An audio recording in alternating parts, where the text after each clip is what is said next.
Bueno, ¿cómo están? Vamos a seguir con el TRAPS número 4.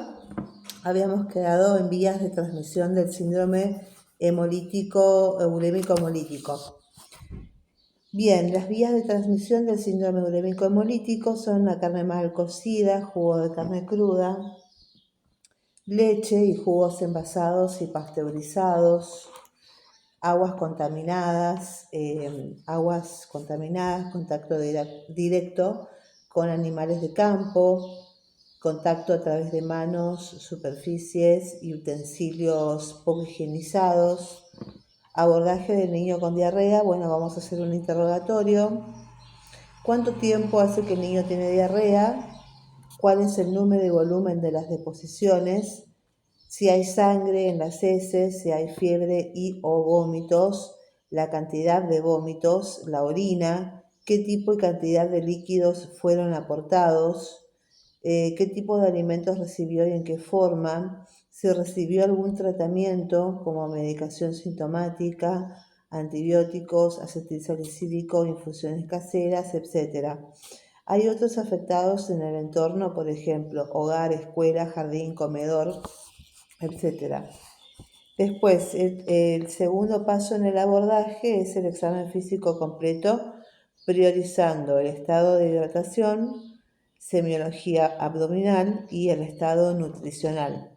Y los signos de alarma son signos de shock, alteración del sensorio, estado toxoinfeccioso, signos clínicos de hiper o hiponatremia y acidosis metabólica, abdomen distendido y doloroso a la palpación, vómitos biliosos, anuria o disminución de la diuresis y diarrea prolongada, si dura más de 14 días.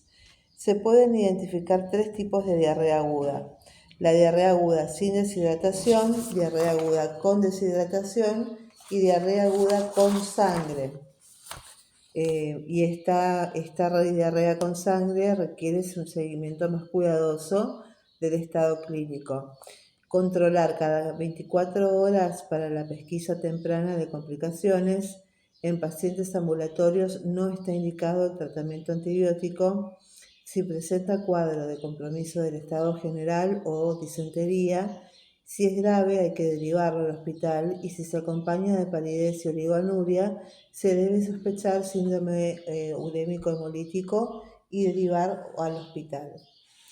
Con respecto a la terapia de rehidratación oral, la terapia de rehidratación oral consiste en la reposición por vía oral de los líquidos que se pierden durante los episodios de diarrea a fin de prevenir o tratar la deshidratación, y esta modalidad de tratamiento está basada en la comprobación de que en el ser humano el transporte de glucosa y sodio se llevan a cabo en proporción equimolar de 1 a 1 a través del intestino delgado, de manera que la absorción de glucosa en forma activa acelera la absorción de electrolitos y agua, y este mecanismo de absorción de sodio acoplado a la glucosa en gran parte permanece intacto en las enfermedades diarreicas en cualquier etiología, cuando la concentración de la glucosa de la solución es de alrededor del 2%, y en base a este mecanismo que desde 1978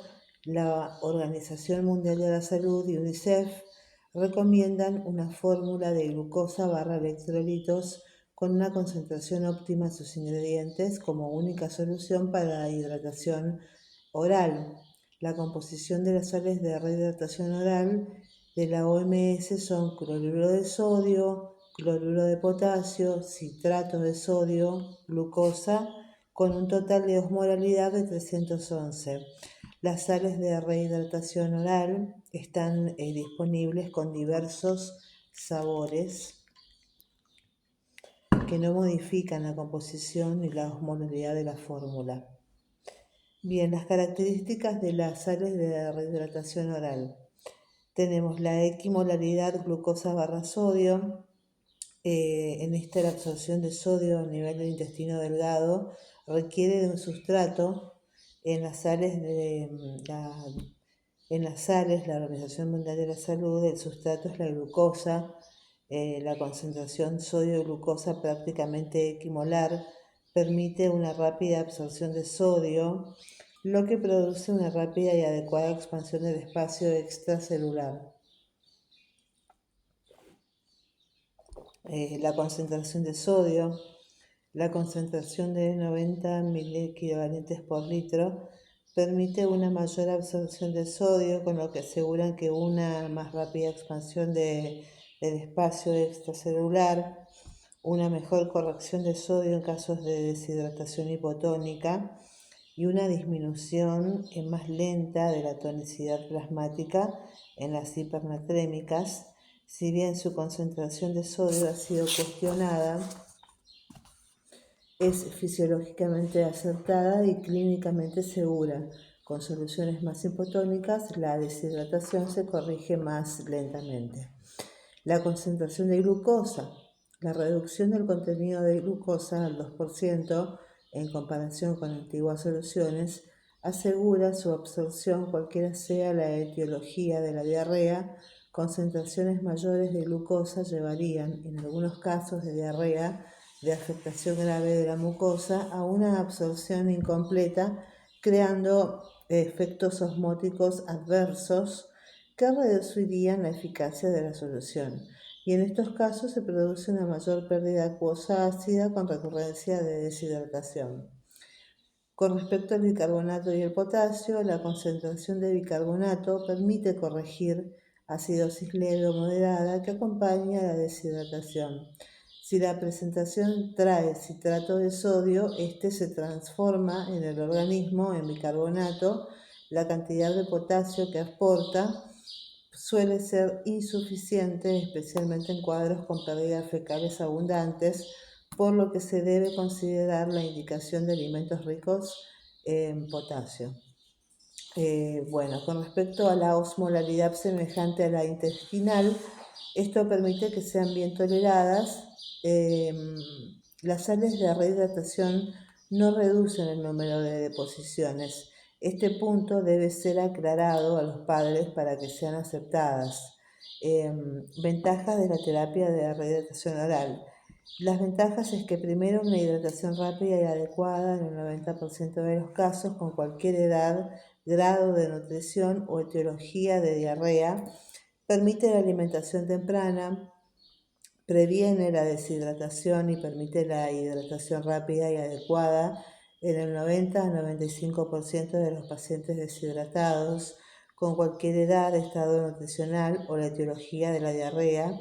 Es simple y segura y evita la vía endovenosa, reduce la mortalidad y reduce costos. Indicaciones de sales de rehidratación oral están indicadas para rehidratación, corregir déficit de líquidos y electrolitos y para mantenimiento para reponer pérdidas anormales por diarrea. Y las contraindicaciones de la terapia de rehidratación son shock o depresión del sensorio, hilio y signos clínicos de hipernatremia o acidosis metabólica severa. Bien, la preparación del suero oral, hay que explicar a las madres cómo prepararlo. Lavado de manos, diluir un sobre de sales en 1 litro de agua potable a temperatura ambiente dentro de un recipiente limpio. Hay que disolver, mezclar bien la solución durante la preparación y cada vez que sea utilizada, guardar en la heladera. Debe ser administrado a temperatura ambiente, ya que si está muy frío, retarda la evacuación gástrica, pudiendo producir vómitos. Hay que descartar el sobrante cada 24 horas y si está preparado incorrectamente o está muy concentrado o diluido, puede no ser efectivo o incluso riesgoso. El tratamiento nutricional.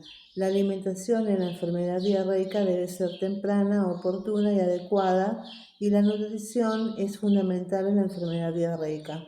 El plan de alimentación indicado debe ser equilibrado, altamente digerible, adecuado a los recursos de la familia, debe estar basado en alimentos de disponibilidad local, aceptados culturalmente y de fácil preparación. La recomendación es que el niño siga con su alimentación durante la diarrea o que si presenta deshidratación se alimenta inmediatamente después de completar la rehidratación, que son 4 horas aproximadamente. Los pacientes normohidratados alimentados a pecho tienen que continuar con la alimentación materna, puede aumentarse la frecuencia de las mamadas para aumentar el aporte de líquidos. Pacientes alimentados con fórmula o leche de vaca, continuar la alimentación habitual. Mayores de 6 meses hay que continuar la alimentación semisólida o sólida habitual. Los aportes no lácteos pueden ser cereales no enteros como arroz, pastas, sémola, harina de maíz, carnes como pollo, vaca, etc., papa, batata, queso, huevo, banana madura y sin hilo, y aumentar la densidad calórica con el aporte de aceites vegetales, y los alimentos y modos de preparación pueden ser diferentes en cada lugar o región. Hay que aumentar en lo posible la frecuencia agregando 1 o 2 comidas por día para favorecer la recuperación. No dar líquidos de composición inadecuada como gaseosas o jugos artificiales. Los pacientes con deshidratación son pacientes eutróficos o desnutridos, leves o moderados. Hay que rehidratarlos en 4 a 6 horas. Luego continuar con alimentación para normohidratados. Los pacientes desnutridos graves hay que alimentarlos en forma inmediata a la corrección de la deshidratación con fórmula sin lactosa. La reintroducción de la alimentación debe ser más lenta y deben tenerse en cuenta la evaluación clínica, por ejemplo, presencia de edemas o no, y de laboratorio para evitar descompensaciones o síndromes de retroalimentación. El tratamiento alimentario se considera fracasado cuando la frecuencia o el volumen de las deposiciones persisten en aumento, cuando hay recurrencia de la deshidratación y cuando la diarrea dura más de 10 días, con disminución de peso que no es motivada por un aporte inadecuado de nutrientes. Ante el fracaso, está indicado el reemplazo temporario con fórmulas sin lactosa.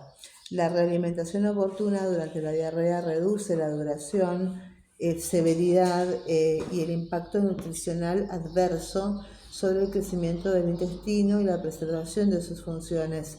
La alimentación diferida es inadecuada, produce efectos contrarios.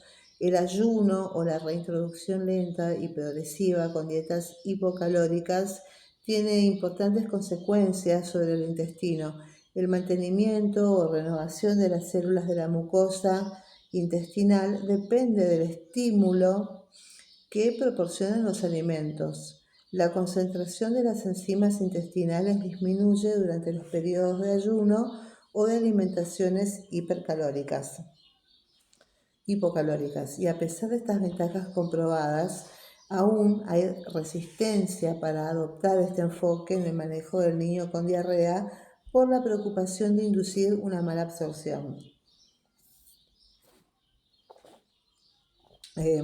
Es alto, es una alta resistencia y entre el 70 al 90% de resistencia, y no compromete el estado clínico del paciente, ¿sí? En general el porcentaje de absorción siempre es alto, ¿sí? Y no compromete el estado clínico del paciente. Entonces, las pruebas clínicas controladas que se realizaron en los últimos años contribuyen a modificar conductas inadecuadas en el tratamiento de la diarrea. Si las pérdidas no son repuestas, la deshidratación puede favorecer la mala absorción intestinal. Los líquidos que deben usarse son los que mantienen en su composición una relación de hidrato de carbono-sodio de 2 a 1 o menor a 1,11, y en general los líquidos comerciales como bebidas carbonatadas o jugos procesados industrialmente tienen una composición distorsionada con exceso de hidratos de carbono mayor del 2%, o mezclas de glucosa con fructosa o con edulcorantes, pero con contenido de sorbitol, que producen un aumento de la carga osmótica intraluminal pudiendo por lo tanto aumentar las pérdidas fecales. Aún más, los hidratos de carbono que pasan al intestino grueso pueden ser metabolizados por bacterias de la flora colónica, produciendo ácidos orgánicos y gases como productos finales que pueden contribuir a producir acidosis sistémicas y causar distensión abdominal y agravar la diarrea. Esto pasa con los líquidos comerciales, como las bebidas carbonatadas o los jugos. Aportes no excesivos pero frecuentes de alimentos con alto valor calórico contribuyen a mantener un adecuado estado nutricional. La leche materna es preventiva de la enfermedad diarreica y por su particular composición es importante su aporte en la evolución de la diarrea. La leche de vaca no debe diluirse. Se demostró que diluida disminuye el aporte calórico y no ofrece ventajas en la evolución de la diarrea. Las leches especiales, como las leches sin lactosa o con proteínas escindidas, no son necesarias en la mayoría, más del 80% de las diarreas agudas, y se recomienda no dar alimentos abundantes con grasas saturadas e hidrogenadas. Por ejemplo, papas fritas comerciales, chisitos, esas cosas no.